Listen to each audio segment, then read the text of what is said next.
Good afternoon. We're sitting at about 95. Just turn off the fan and I can instantly feel the sting of the heat. Okay, so excuse me. I'm a little hot. So I'm going to read this and discuss it a little bit. All right. Parental alienation is considered a serious form of child maltreatment that causes devastating bio, psycho, social, spiritual effects for both the alienated parent and the child. Okay? Research indicates that 98% of professionals at the Association of Family and Conciliation Courts agree with the tenet that the child can be manipulated to reject a parent who does not deserve to be rejected. This removal and denial of contact when absent of neglect or abuse constitutes cruel and unusual treatment that undermines the child's right to know and to be cared for by both parents. The alienated parent often displays narcissistic or borderline tendencies let's reread that. The alienating parent, not the alienated. Okay, I'm the alienated, the one separated from. Okay, the one doing the alienating, the other parent, keeping the kid from me. The alienated parent often, can you say it right? The alienating parent often displays narcissistic or borderline narcissistic tendencies, using the children as pawns to destroy the other parent's relationship with them. This behavior is driven by motives such as revenge, jealousy, or extortion, and involves lying and false accusations to paint a negative picture of the targeted parent. The therapists warn that if clinicians fail to recognize this dynamic, they may inadvertently participate in child abuse by supporting the alienator's narrative. Okay. Do that one more time so it's more coherent, because I'm reading a couple different sections. Okay. So the alienating parent often displays narcissistic or borderline tendencies, using the children as pawns to destroy the other parent's relationship with them. This behavior is driven by motives such as revenge, jealousy, or extortion, and involves lying and false accusations to paint a negative picture of the targeted parent. Therapists warn that if clinicians fail to recognize this dynamic, they may inadvertently participate in child abuse by supporting the alienator's narrative. Okay? Now, what this is saying is that, one, this shit happens. Okay? And 98% of professionals within the family courts, which involve psychologists, psychotherapists, psychiatric, everything psychology, okay?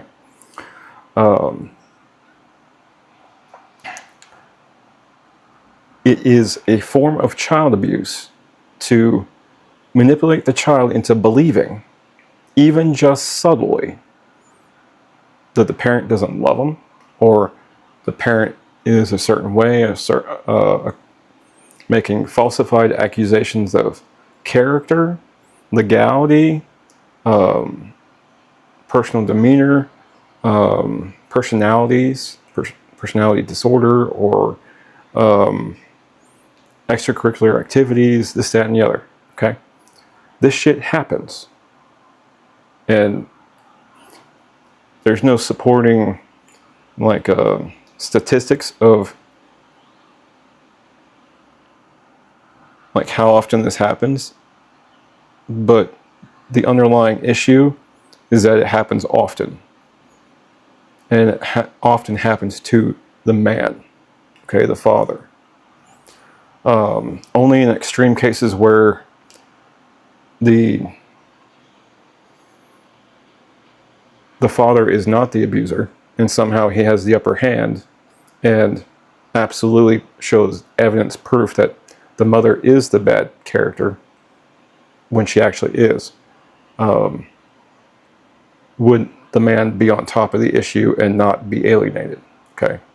Now, with that parent, he could have alienated the mother from the children, or the children could alienate themselves from the mother. Okay, and it works the same way with the parent, with the father too. So it's not just a father dynamic. Okay, it's just more often the father that gets the brunt end of the stick. Okay, I want more people to understand this, and I want other guys out there my age to understand that this is a problem, and this should be brought up in your court case. Okay, because alienating you from your child is a form of abuse to the child and to us. Okay, it is cruel and an unusual treatment because you're brainwashing. That's what one thing that they're not going to say, because brainwashing is a generalized term. It's not a clinical term. Okay. But you can brainwash, manipulate someone into believing something. Okay, that's where the word brainwashing comes from. Okay, you manipulate somebody into believing something that's not true. Okay, and that in itself spins off into bad behaviors or believing in things that aren't true, on a personal level, social level, or on a real world level. Okay. One of the minor things that kids come to realization about is that Santa Claus, the Tooth Fairy, and Easter Bunny ain't real, right? And that hurts a little bit. But what happens if it's a real life fact, especially when it's a social interaction fact, and it really devastates you? You ain't that kind of person. You ain't that kind of man. And yet you're being accused of being such a nasty person? Okay. Where's the proof? You know what I'm saying? And that's where this needs to be brought up in your court case, in my court case. And, it needs to be more well known that this shit happens and this is a form of abuse to the other parent. Okay? Because this is traumatizing to the biological father, to be kept from his kids. Okay, it literally states at the one of the paragraphs here in my book. Hold on, I'll go back to it. It is traumatizing to the biological father to keep his kids from him.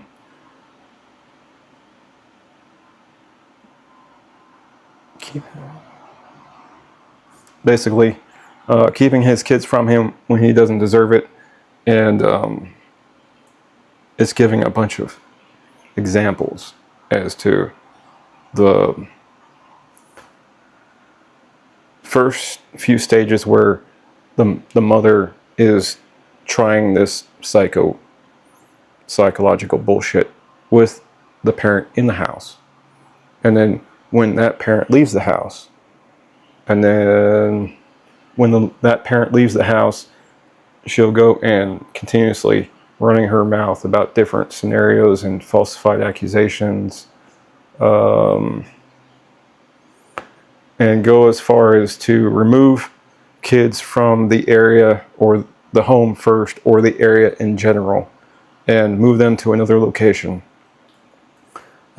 Another form of abuse is to lie about the father's character, demeanor, whereabouts, general location, employment, education, housing, a bunch of other things it's stating here. Okay, and it even goes as far as to say it is even abusive to have another man adopt those kids that were alienated from their father based on a falsified narrative to paint a picture for the kids to live out the rest of their life. That's some sick shit.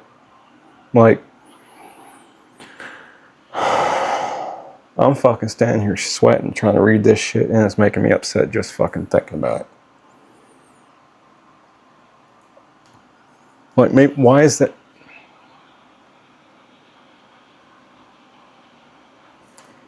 Real-time realization. Here we go again. Maybe that's why I can't find Aiden and Robbie. Because she had somebody adopt them out. Lying about my character. Whereabouts. Allie, Zeke, and Adela, your mom did the same thing. That's another realization that, like, duh. She just got married. She had him adopt you kids. That's kind of weird, sick. Anyway.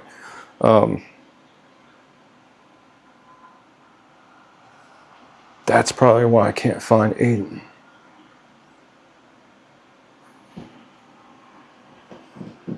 Okay. Thinking out loud and sharing just made me realize something. Okay. Because I was only going to read the first couple of sections, and I started reading more and more and more, and I realized, oh, taking the kids out of the house or out of location, having them adopted out to change their name to hide them, to alienate them further from their father. That's some sick shit. And the alienating parent often displays narcissistic or borderline narcissistic tendencies. That's fucking mind-blowing. Okay. So maybe y'all's moms ain't a narcissist. Maybe she's just being vindictive, revenge, jealousy, extortion, using the kids as pawns. I've never had an opportunity to have a relationship with Noah, Aiden, Robbie, Allie, Zeke, and Adela. And I've never done anything wrong. I'm not a weirdo. I'm not a sicko. I'm not a pervert. I'm not a drug addict, alcoholic. I'm not violent. I'm not abusive. I'm stubborn. I put my fucking foot down. I'm set in my ways because I want to do things a certain way to get to the future. You know what I'm saying? But I'm not going to destroy somebody's psyche, their mentality, you know, or their heart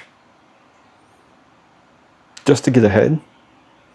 I'm not going to ride somebody's coattails or get involved with somebody fucking 10 plus years younger than me just to feel young again. No.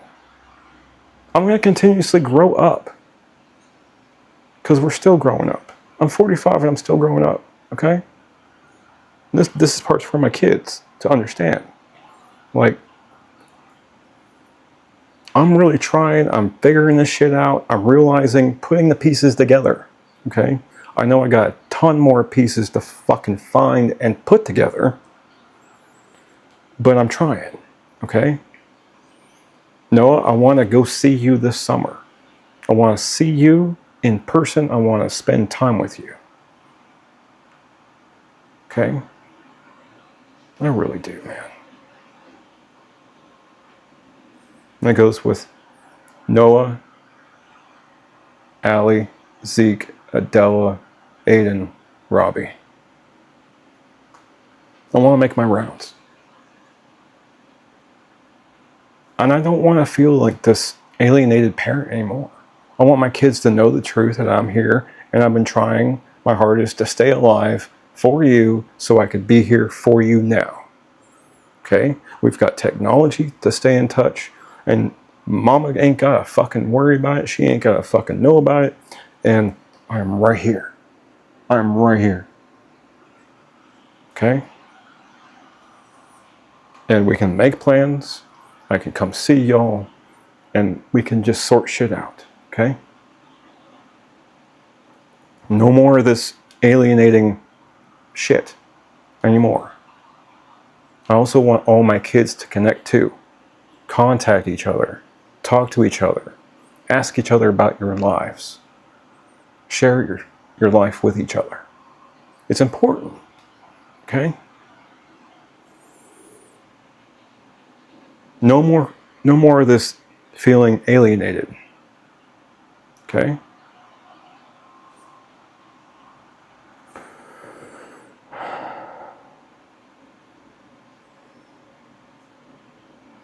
I know in my heart that each of you knows that I love you. And I'm not going to give up on you. I'm going to keep trying. And I'm going to keep telling you. Noah, Allie, Zeke, Adela, Aiden, Robbie. I'm right here. Don't hesitate to talk to me. You don't have to be shy about it. You don't have to worry about your mom or anybody else in the household. This time's with us, okay? This time is for us. I will come see you. Let's make plans. Okay?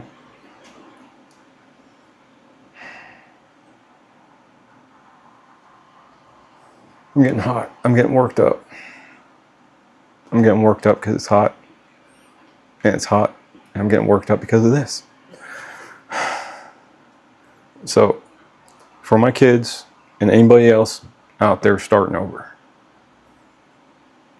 try harder to end the alienating by undermining the control of the other parent. By contacting your child like this. Start with this. Then go into the messages. And then make plans to meet up for lunch. Or go on a camping trip. Or something. Okay?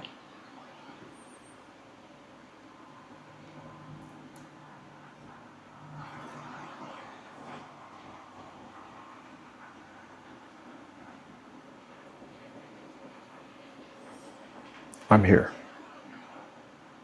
I think of each of you every day. And even if you've been used to your own current home life and used to the people in your house right now, just know at the bare minimum that when I wasn't in your mind, when I wasn't around, you were still on my mind. I was still worried about you, no matter who was in your life at that moment or is now. I still love you, I still care about you, and I still worry about you as a dad should. Okay? So, just like I said in my previous videos, if you want to contact me, do it. You don't need to ask for permission. If you want to come home with me and you're over the age of 14, tell me and I'll come get you. Or if you got wheels, just come home. Okay? And if you want your last name changed to my last name or back to my last name, Phillips, just contact me and we'll start the paperwork. Okay? I want all my kids to have my last name. Noah still has my last name. I'm glad that that's still there. Allie, Zeke, and Adela never had my last name. And I have a sneaking suspicion Aiden and Robbie have been adopted out. I want to adopt all my kids back, even if I'm not the biological father. I'm still been dad the whole fucking time since Allie was 6. Well, she was like this tall. Ish. She's like this tall now. Noah, Allie, you're about the same height. All my kids are fucking bigger than me, man. Anyway. As you can tell, well, maybe not on the camera. I can feel it though. I'm fucking getting sticky. Okay, let's end this. We're at about 20 minutes. I love you and I miss you all. Let's end this parental alienation. Okay? and let's connect together and just undermine any other fucking bullshit that was already said and done. Just contact me. I'm right here. I love you. I miss you. You have a beautiful day. I'm gonna turn the fan on. Fucking hot. Later.